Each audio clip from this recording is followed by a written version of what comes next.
this need for acceptability makes it very difficult for us. We are making things difficult on ourselves by trying to be acceptable. I feel it is okay to be unacceptable. It is okay to be unique and individualistic and, the oddball among whatever, other creators are around you. Just do what you think, what comes naturally to you, and own it. That is all I feel you need to do.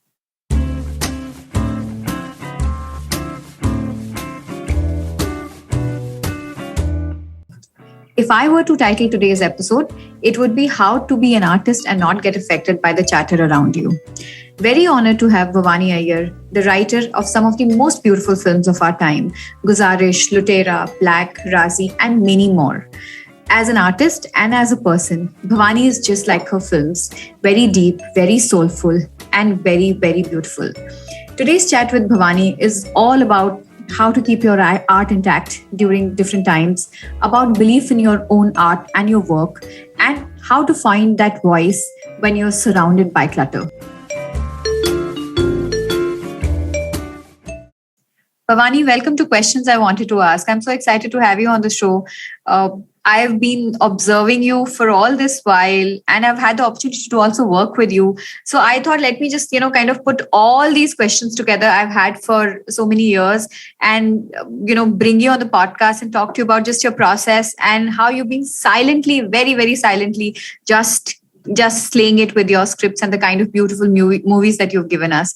Thank you so much for coming on the show. Thank you. It's my pleasure to be here, Anshu. And thank you so much for having me. Looking forward to this myself. Absolutely. Bhavani, tell me something. I was reading somewhere that you are right now in middle of some 47 scripts. Somewhere I read it. Is that true? No, not in the middle of 47 scripts. I've written 47 scripts, which are purely for myself. And they sit in my computer. And I don't know, I think I don't know if I will ever part with them because they're too personal and too close to me. So sure. I just write. I mean, writing is the only thing that gives me the biggest high, the biggest joy. It's therapeutic for me. It's cathartic for me. So whenever I'm in any, extreme frame of mind, I sit and write. So yeah, those 47 scripts have been the result of that over the last 15 years. But they sit in a special place in my desktop, and I think they'll stay there. And out of those 47, have some been made, or they are the ones which have been completely untouched? No, these are purely my passion scripts. These are my passion stories, and they stay with me. Maybe they find themselves in a book sometime, or I don't know. But writing for films is a very it's not as singular as one would like it to be. Sure. Because there are many. It's also because of the commerce aspect of filmmaking that you need to write something, or the script needs to be in a particular space which hits upon the commerce button. It is a little more populist, and sometimes you feel that a story cannot withstand that. Some stories sure. are very delicate. So sure. I inhabit that world where my writing is not at all populist. I have been very fortunate that people have loved the films that I have written. But that said, those films, all of them have stood in places in time where the films around have been nothing like what I have written. So I'm very, like all artists, I think I'm very protective of my work. I am a little, I find myself very vulnerable when I am sharing something, and then any, pollution of that gets a little heartbreaking. So I think those 47 scripts will remain, for posterity, maybe find expression in like a book or a novel or something. Oh my God. I'm very surprised you said that, you like kind of keep your material this thing, but because most of the stuff that has been released or has been made into films has literally become populist. And I mean, even a film like Lootera, right, which was supposed to be, I don't know whatever that space is. I don't want to put a word to it, but it was such a beautiful film that it hit the audiences like so well. Do you kind of, when you sit and write, do you kind of think कि अच्छा ये इस space में जाने वाला है या ये इस space में जाने वाला, or it's just instinctive? No, it is very, any writer will tell you that you can never manipulate a story. Sure. If you try to do that, the fakeness and the artifice shows. And you will find that it more or less gets rejected by the viewer also, because they can sense the insincerity. So I never, when I sit and write, I surrender to my writing. And most of the times it's the writing and the characters that lead me into the story. I don't lead them. It's actually the other way around. And it's a very happy process, because you feel you're in the presence of something bigger than you. And it's just so joyous. So I don't ever think that, oh, let me take it to this space. It would be very wrong to work like that. I don't think any writer would want that, because somewhere you're manipulating, somewhere you are not being honest to or you're not letting the story, you're letting your ego override the truth of the story. So that is how, I think the best way to work is let the story tell itself. Interesting. But then, when you go and narrate your script to the director or the producer, we're also in a very tough business, because a certain producer or whosoever puts money on that project, right, eventually thinks that it will become like a big scale commercial film or whatever it is, whatever the format of that particular script is, right? How do you then balance and how do you maintain that the sanctity will be there? Are there some rules that you say, okay, I'm going to work with certain kind of people, those rules come by working with certain kind of people, or it's just like very instinctive? Like, how do you then balance that process? So, firstly, I am horrible at narrating stories. So I never I just send my script, I send my writing and let the writing talk to the director. And I have always found that, every script finds its home. It finds the right parents, that is the director and the producer, and it finds the right people that need to be with it. I have never seen any script of mine, and I'm sure everyone else, in the industry will also vouch to it with their own projects, that it's always been the people they want that are right for the film that come together for it. So I don't, I don't think it has ever happened that I've sent it to somebody and, then it has gone and gotten haywire. Most of the times, if it is not meant to be, they will reject it at the first instance. They will say, oh, I don't get it. And I never try to explain. I think I think hustle is the most detrimental thing to art, because you can't explain, like, how do you explain what your artistic vision is? It's for them to get it from the writing. And I've been very fortunate. All the films that I've written, which I've released, have been made with people who instantly got it. I never had to paraphrase anything for them. So I would advise anybody who is, listening to this and who is looking to find, a director or space for their film, for their writing, for their script, let it speak for itself. Don't ever, hustle. Don't ever try to sell it, because that's the worst thing that can happen, because then that's the first step towards, compromise. And it would be very... Doesn't work. Yeah. But sometimes that process of finding home for that story or for the character is many years. Yes. And you've seen that with a lot of your scripts, right? I think Lootera took some 8-9 years? 9 years. 9 years. Kafir took 13 years. So. Kafir took 13 years. And we guys as audiences, हम लोग जब देखते हैं तो हमें वो पता भी नहीं होता है कि वो process कितने साल लगे. Then how do you, like, yes, it's nice जब वो घर मिल जाता है उस script को, right? But then till then, how do you maintain and say कि okay, no, it's fine, how do you hold on to that script and say, okay, it's a good one? How do you make yourself as a writer or as an artist believe that no, my work is good? So it's very difficult, Anshu. I won't lie about that, because uh, it saps you, because firstly the process of writing itself is so demanding and it takes so Yeah. much out of you. And then to realize that, okay, a year has passed, another year you haven't been able to, uh, what do you write for? You write for the film to be made and for the audience to watch it. And if that isn't happening, it gets very it gets disheartening. It gets soul sucking, I would say. Yeah. But Yeah. I think I learned very early and very quickly to detach from whatever I write the moment I finish the draft. I am Sure. attached to it until I do the first draft. And Yeah. once I've finished, I've written the end, I have learned to just, kind of Cut the extract cord. myself from it. Yeah. Yeah.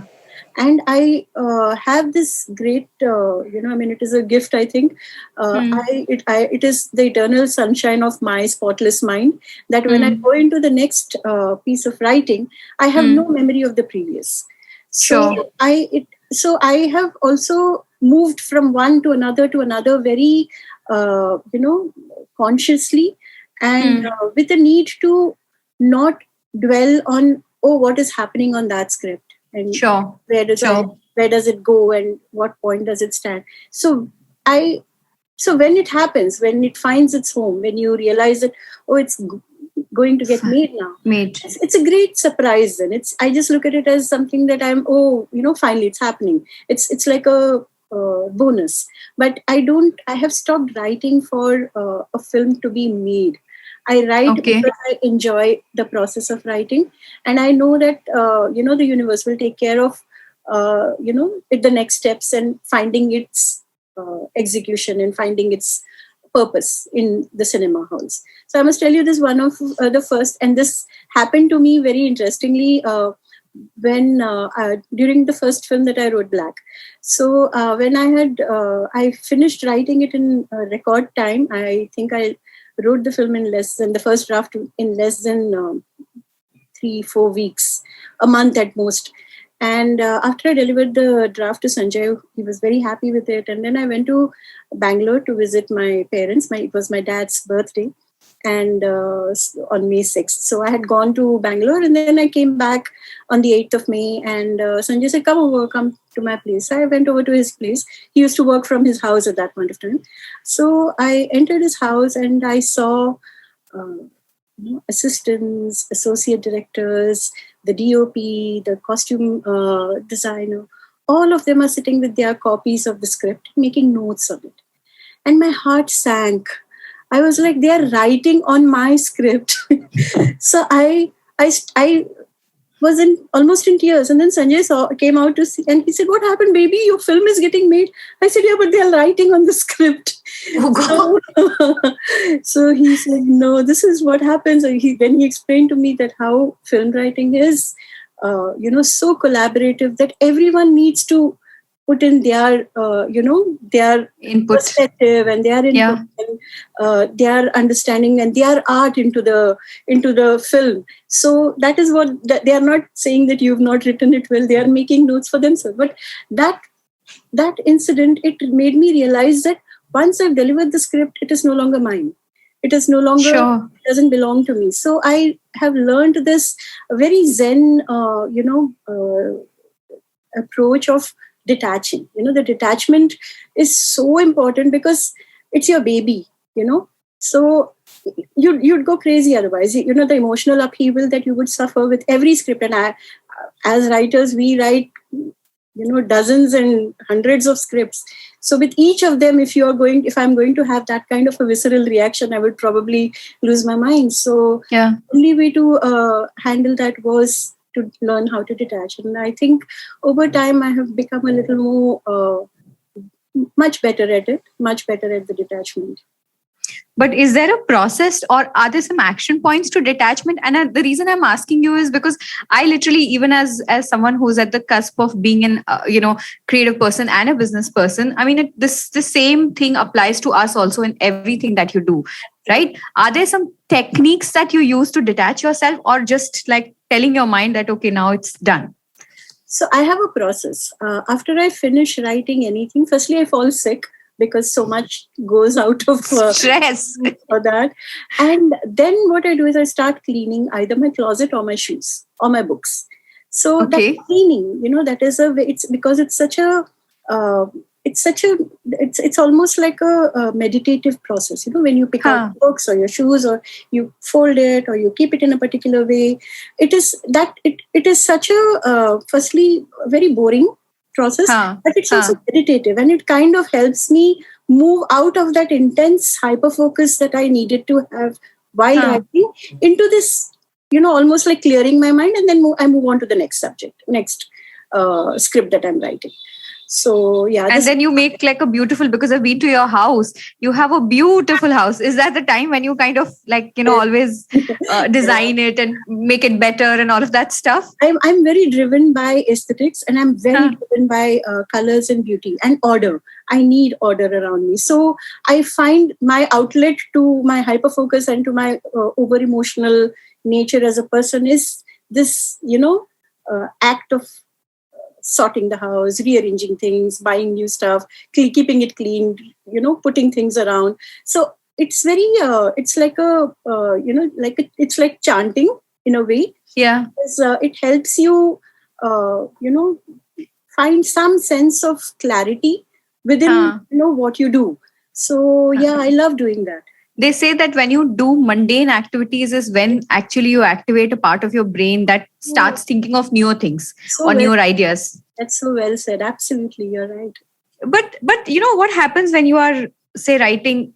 I'm sure as a writer you would, especially now, which is the era of creation, right? As a writer, you are like, say, writing 3 or 4 things together, right? And then you have, as a woman, you have other responsibilities. You have home and you have your cats. Yeah. I know. And your dogs. Yeah, this is also one of those rare houses I've come to, but there are dogs and cats. Yes. I remember. And very harmoniously, they're very harmoniously. So, and then of course, like, how do you kind of balance that process of giving, how do you bring discipline to that entire process? So I must tell you, I began my career as a journalist. So I am discipline is very inherent in me. It's also something I learned from my father that you need to. There needs to be you need to do your best towards whatever you do, and you can't be so you can't alienate life at the cost of your art, or art at the cost of your life, because both need to coexist and both need to kind of feed one another. So I find it, to me, the breaks that I take in between writing in order to attend to work are actually something I feel help me in coming back to my desk with a different perspective, with greater understanding of something, or with a clear mind, or with some new perspective, and so on. So I find it's not, to me, I don't think it is tough to balance home and work, or my duties as a woman, as a pet parent, as a partner to my boyfriend, or as a daughter to my parents. I don't find these as hindrances, or I don't look at these as duties. I just enjoy them. I feel the best way to do it, if I'm stuck in a scene, or if I'm trying to struggling with something, I just get up, go and hug my dogs, I play a little with my cats, and then I come back and I realize that something is triggered. I find something new has come about. So yeah, I don't do things which I don't like. Like, I hate cooking, so I don't cook. So I do things that I love. So, cleaning is something I love. Looking after home is something I love. Taking care of my pets, going for walks with them, that is what I love. So I do all of that. Interesting. But tell me, Bhavani, you mentioned about doing multiple things, all of that. I'm going to go back to that long wait of waiting for scripts. What went into your mind when? So, I mean, Black, I guess, how many years did Black take? Because with Sanjay sir also, he's like a perfectionist. So the funniest thing is, Black happened so quickly. I met Sanjay on the 28th of March of 2003, and December 17th we were on the floors. So interesting. And I think it released the year after, in February 24th. So no, February 5th or 6th. So Black made me think that, oh, this is how films happen. This is how films happen. And then reality happened. So my next film took the time it takes and so on. So yeah, but then are there dips during that process where you like, okay, I don't know what am I doing? I don't know where am I going? I don't know, whether I will see success. How will I sustain myself as a writer? Right? Are there dips during that process, during that time? No, I don't have those. I've never experienced, any questioning of whether or not I will, do well, because I've always been moving from one commissioned film to another. So that in that I have been very fortunate. Also, at every point of time, I've had as much as I need. So when I began when I was very young. I was in my early 20s when I wrote my first film. And at that time, one film for 1 year was enough. I didn't need more money. Then I was doing 2 films. Then as my needs increased, my work increased. So I wrote television for a while. That was, also very demanding. I wrote 24. I wrote Everest. Everest. Huh. So that was very demanding. But so it was always, so the passion projects which I would wait for, like Lootera, I'm waiting for it to come out. But in the meanwhile, I'm writing 24. I am writing Everest. I'm writing other stuff. Even if it wasn't commission work, I was doing stuff which I love, Sure. So I allowed myself to feel that, so also for me, success has never been about, seeing my work succeed. Work Sure. didn't ever define my success, because to me, in my head, I'm a rock star. So in my head, I don't think, I've heard many writers say that, oh, we are, writers are the lowest in the chain and all of that. I've never felt that. I felt I'm the lead singer of the band, and the rest of the people, including the movie stars, are my support group. So I have never had this, it sounds probably very vain, but I've never felt that would define my ability. I know I'm a good writer because I feel I give so much to it that they wouldn't, that my validation comes from that. My validation doesn't come from, the film doing well or the film, because honestly, none of my films have ever been so successful as in terms of box office.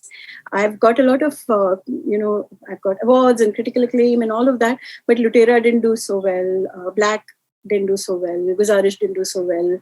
When Raazi was doing the money that Meghna and I would be talking to each other every day saying, I think it should stop now because it's now 100 crores. I mean, I think it should stop now. And it went on to make some 282 or something like that, which was worldwide, which was phenomenal. But that was just the icing on the cake. That was just the incredible bonus of being able to create something that we believed in and I believed in. So, no, I've never had these dips and never had these moments of questioning whether or not, because I feel it is meant to happen. It'll just take the time it takes. I very quickly, the moment I realized that Lootera is taking the time it is, or Kafir took the time it has, I wired myself to believe that it will happen. It will take its time, but it will happen. So I just leave it to that. I just don't put a date or peg a date on something, and I say, okay, well, let it happen when it does. Beautiful. Because I think somewhere you also mentioned about surrendering to the process. Yes, absolutely. And it's very important for that, for any artist to do that.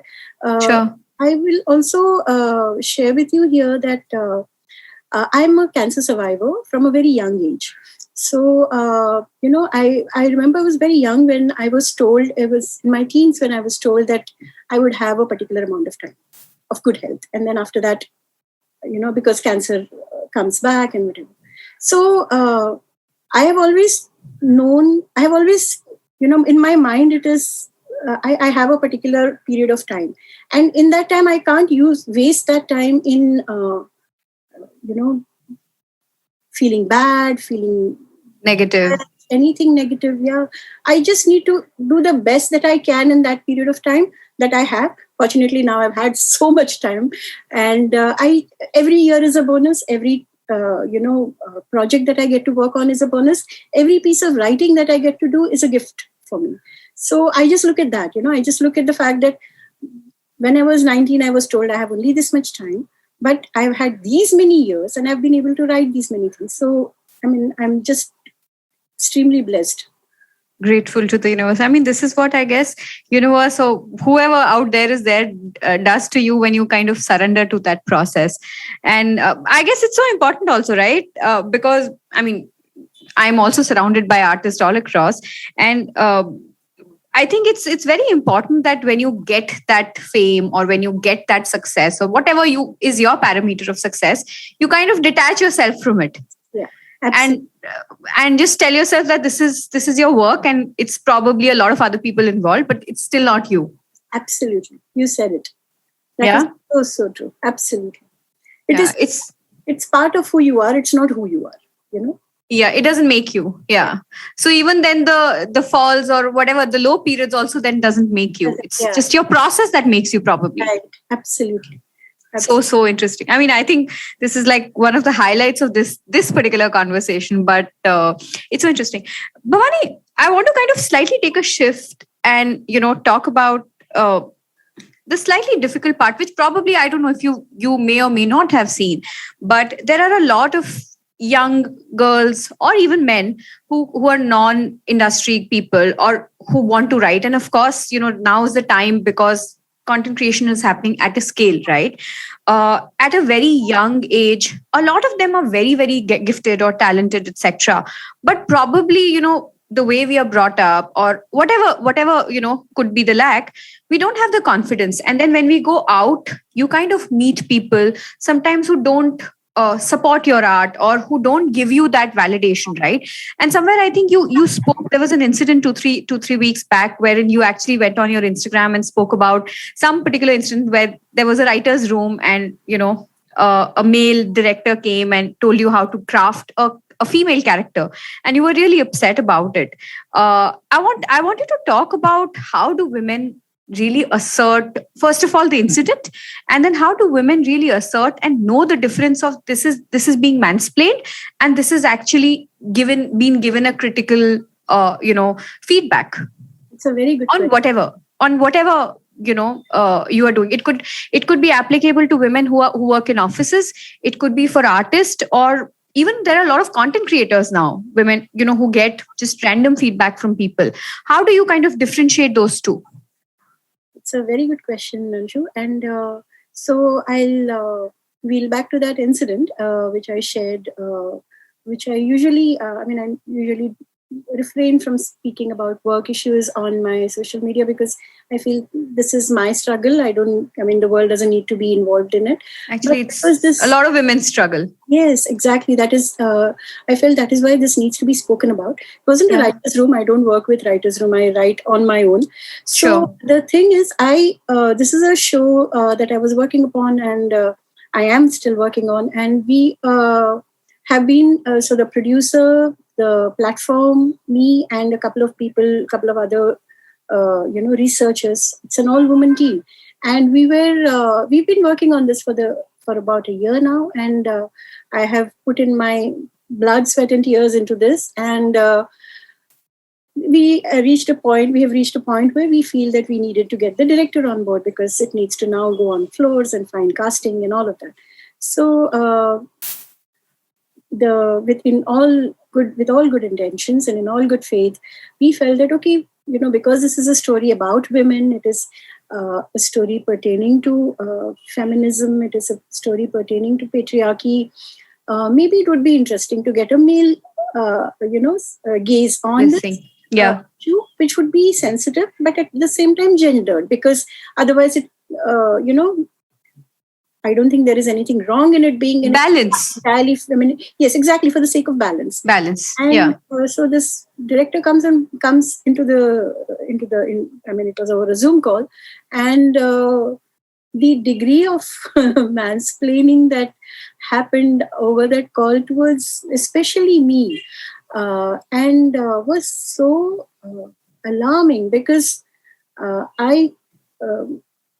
If nothing else, I have 15 years of experience as a writer. I don't want to talk about my films. I don't want to talk about the fact that there is a body of work that you can see and know, not to tell the writer that, telling a story has to be like peeling an onion.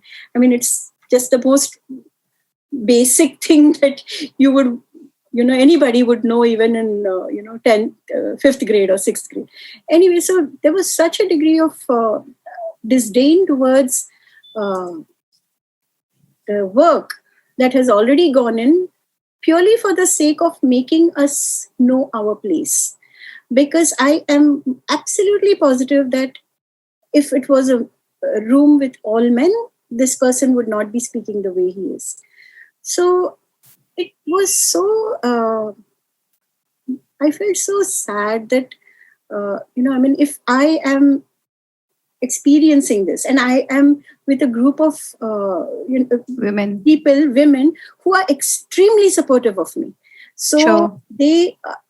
So how would it, what must be happening to the first time writer who is exactly in a room where there is no support? Yeah.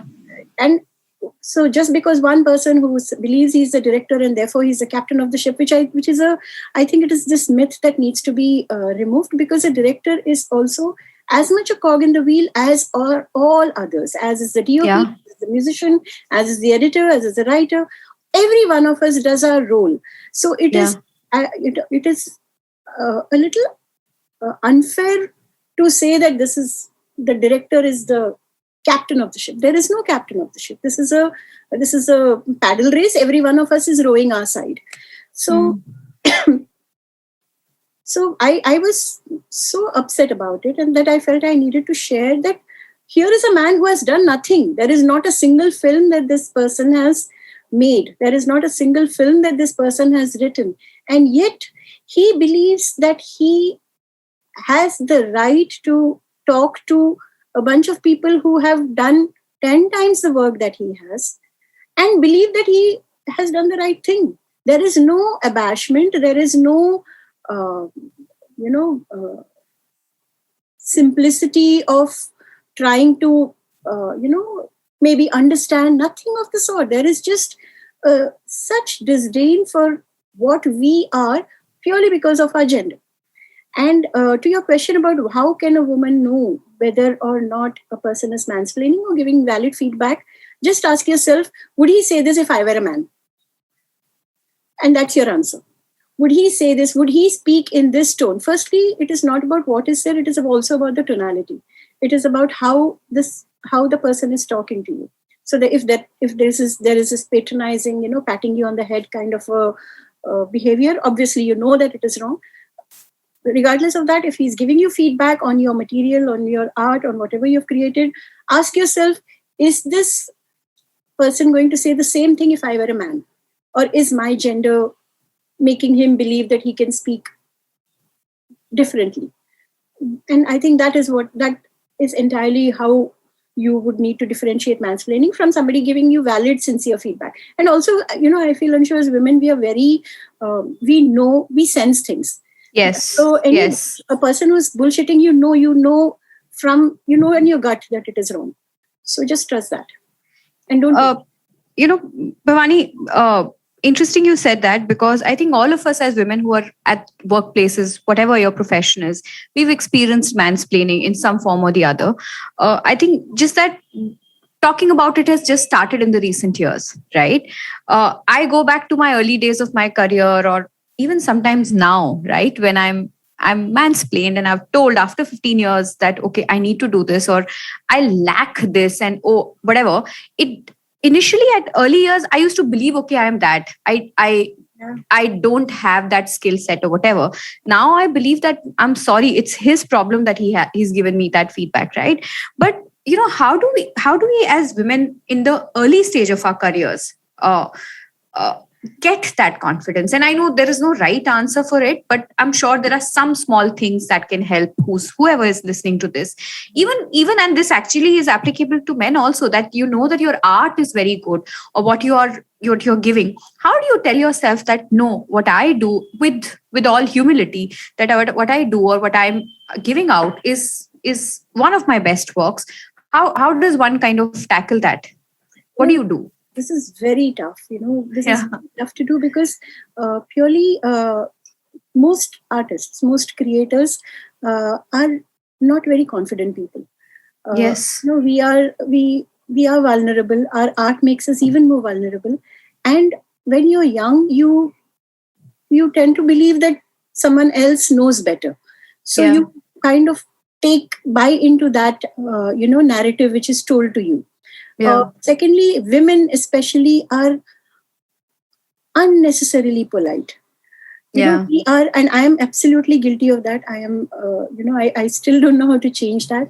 I couldn't cut into that director who was speaking to me and put him in his place, because I thought, oh, that would seem rude. But Yeah. It's later that you want to say many things, and it just infuriates you, and you're like angry with yourself. And then you write an Instagram and Facebook post.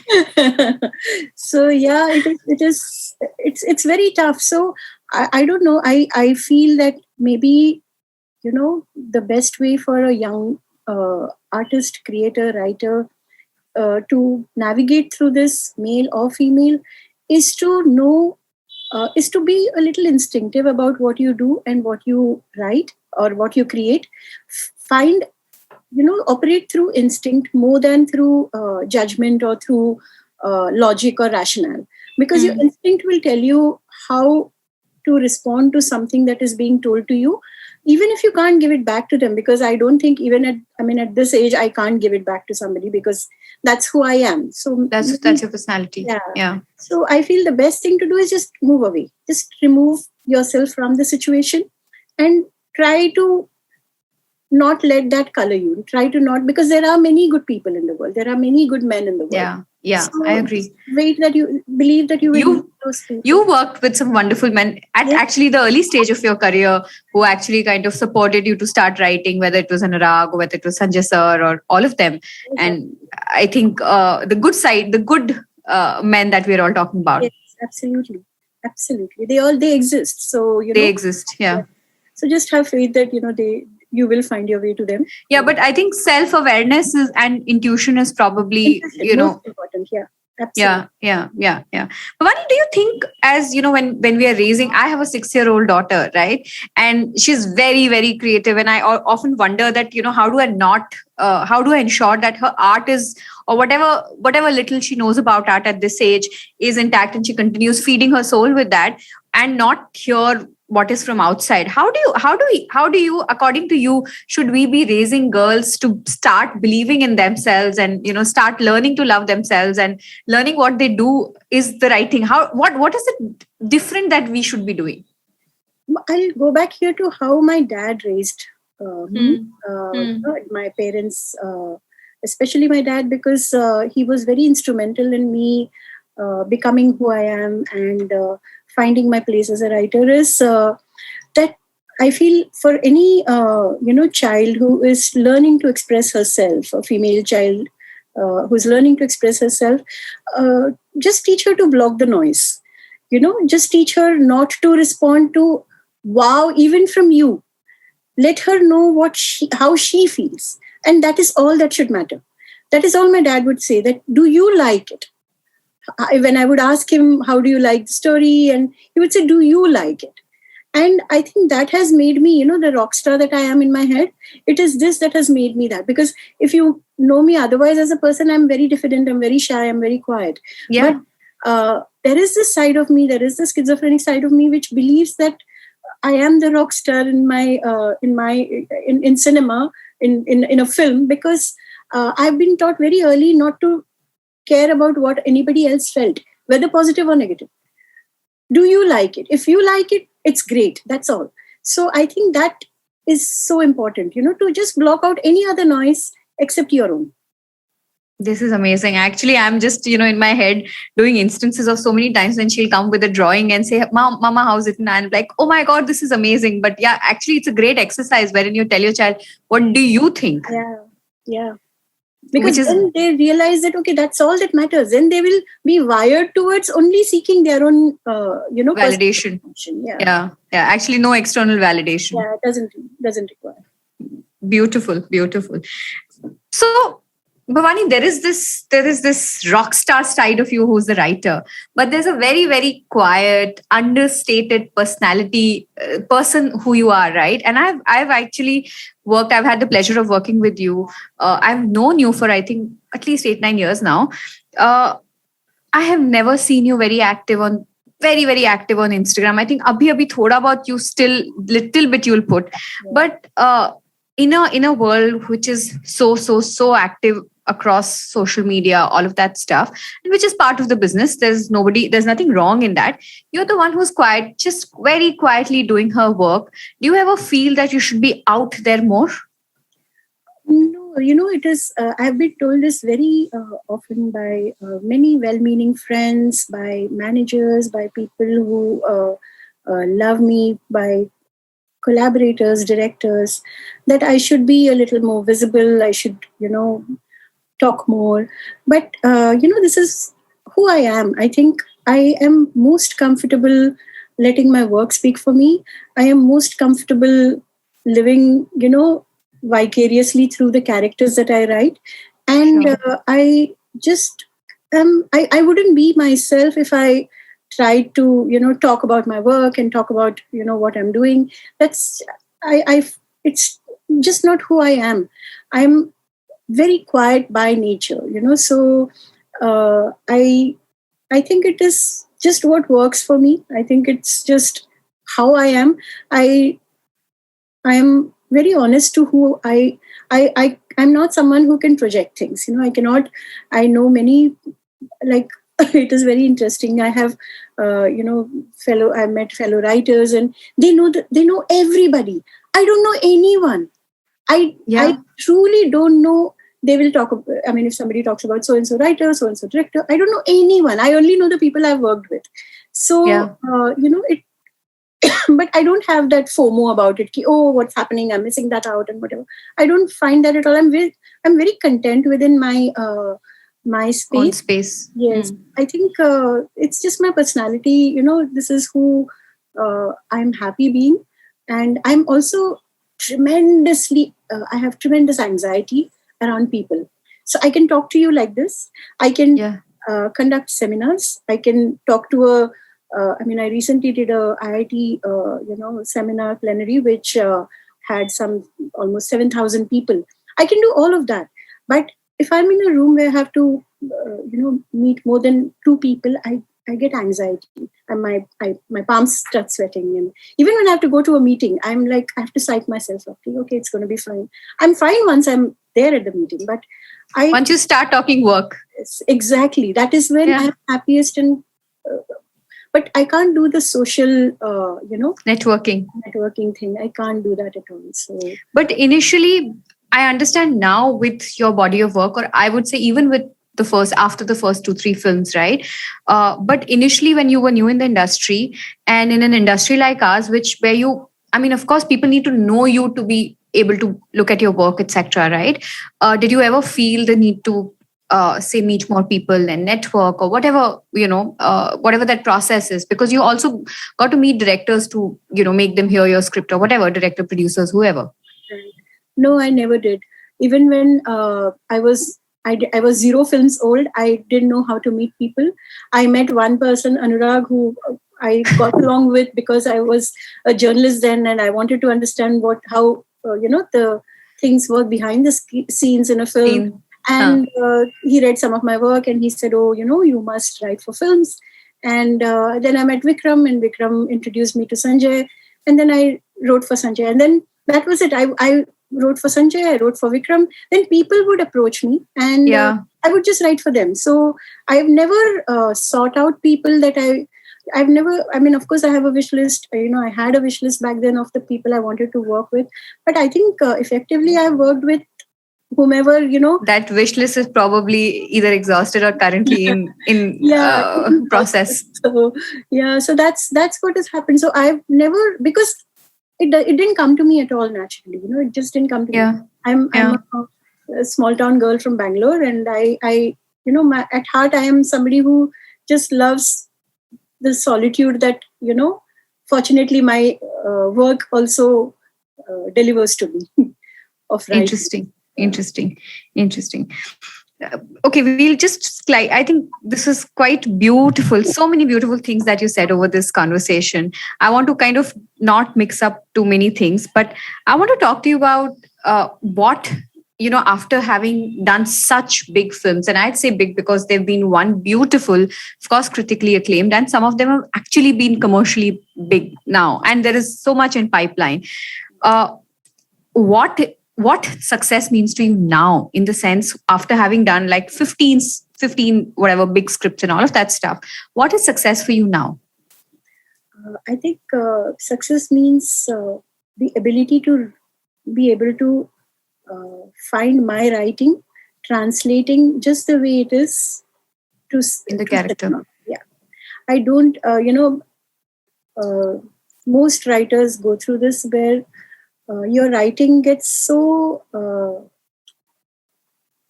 tone, in the with the agendas of so many other people that get involved in the writing, in the process of filmmaking, that when the film comes out, you don't even recognize that this is what Yeah. it's fortunately never happened to me, touch wood, but it happens to so many people, and it's heartbreaking. So to me, success is the ability to translate what I have written on paper and watch it exactly that way on screen, enhanced, of course, with the director's vision, but to not see it tone, that is what it means to me.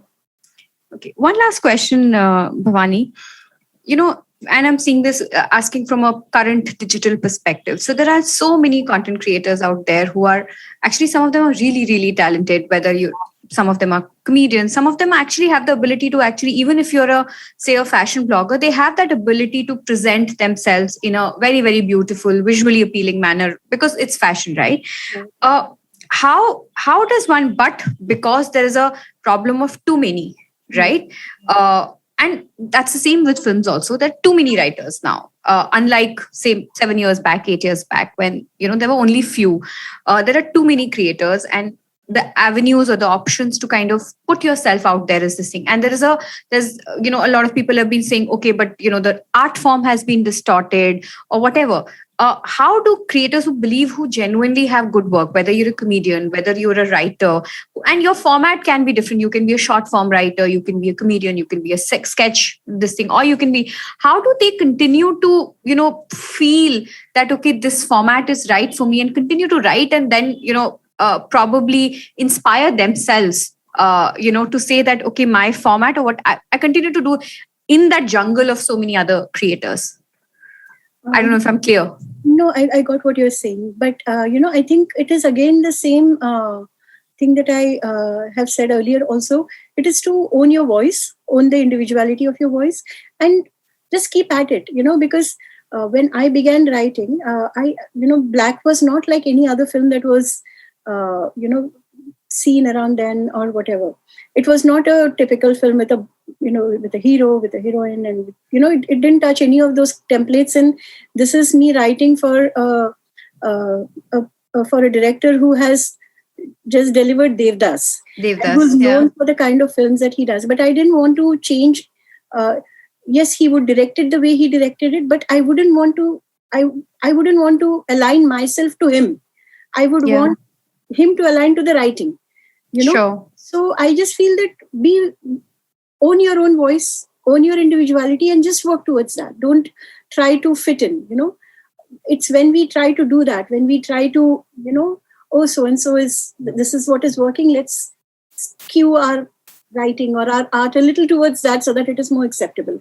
I feel this need for acceptability makes it very difficult for us. We are making things difficult on ourselves by trying to be acceptable. I feel it is okay to be unacceptable. It is okay to be unique and individualistic and, the oddball among whatever, other creators are around you. Just do what you think, what comes naturally to you, and own it. That is all I feel you need to do. Sooner or later, you will find your audience, you will find your space, and you will find your light under the sun. Very interesting. In my mind, all the times I would have spoken to creators, comics, who feel that, oh, we feel uninspired to do right now because somebody's dancing and, going on to some 8 million and 10 million followers. But there's no this thing. I mean, I think you kind of gave answer to all of those questions, which is beautiful, because ultimately, if you're an artist, you'll stay an artist, whatever the form is. Exactly. And you are so unique. I feel all of us are so unique, and we are snowflakes, there is no second one like us. So why would you want to be like somebody else? Why would you want to, in some way diminish yourself by wanting to be something else, So just, I feel the most important thing I feel is, the toughest thing I feel is the confidence that it needs. But I feel just trust yourself, trust your voice, your process, and what comes, and just stay the course. Don't go away. Don't meander. Don't turn into another lane just because you feel that there is no one else walking the path that you are. Because you will find your followers and you will find your leaders very soon. This is amazing. I'm just going to leave it at that, because I think even when I'm thinking about it, I want to actually go back and probably take notes from what you've said, because I write a little and I feel that it's so important for you to just own your voice. Yeah, absolutely. Because your voice comes because of your own experiences, right? Yes. And this is really, really beautiful. Bhavani, thank you so much for talking to me and sharing whatever, little snippets of your process and of what you think as a writer, as an artist. And I'm sure there are a lot of people who will benefit from this episode. So thank you so much. And thank you for giving me time. Thank you so much. Thank you for giving me this platform, Anshu. And it's been lovely talking to you. Thank you so much. My pleasure. My pleasure. If you've enjoyed this conversation, please make sure you hit the like button, comment what was your favorite part, and also subscribe to the channel. We have lots of fantastic people coming up. This podcast is available on your podcast app by the name Questions I Wanted to Ask. You can also follow me on social media for more updates, short format content. Links will be in the description.